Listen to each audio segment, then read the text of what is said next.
کسی سے پناہ پکڑنا، اس کی 3 شکلیں ایسی ہیں کہ بڑا شرک بن جاتا ہے، انسان اس سے کافر ہو جاتا ہے، دائرہ اسلام سے نکل جاتا ہے، اور ہمیشہ اگر اس حالت میں فوت ہو جائے تو دائمی جہنمی، ہمیشہ کے لیے جہنمی بنتا ہے۔ پہلی، پناہ پکڑنا میت سے، مردے سے پکڑتے ہیں لوگ،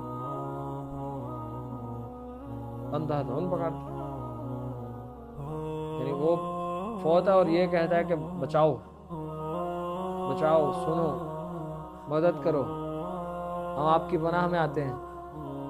مردے سے، جو بندہ مردے سے پناہ مانگتا ہے۔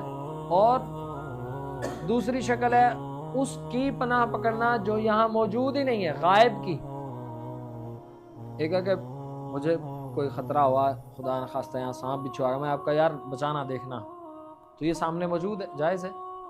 ایک ہے کہ میں کسی مردے کو کہوں تو یہ بھی شرک اکبر۔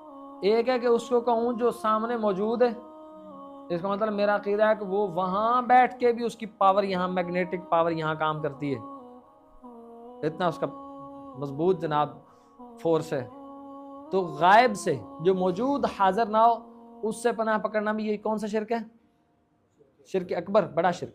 اور تیسری شکل ہے ایسے زندہ سے پناہ پکڑنا جو کہ قادر نہ ہو، مثلاً کوئی یہ کہے کہ مجھے آپ سے شفا چاہیے، ہر حال میں شفا چاہیے، اولاد کا کہہ دے، یا یہ کہے کہ زندہ بھی ہے، حاضر بھی ہے، سامنے موجود بھی ہے، یعنی مرا ہوا بھی نہیں ہے، غائب بھی نہیں ہے، کہے کہ یار مجھے جہنم سے نجات دے دیں، دے سکتا ہے کوئی؟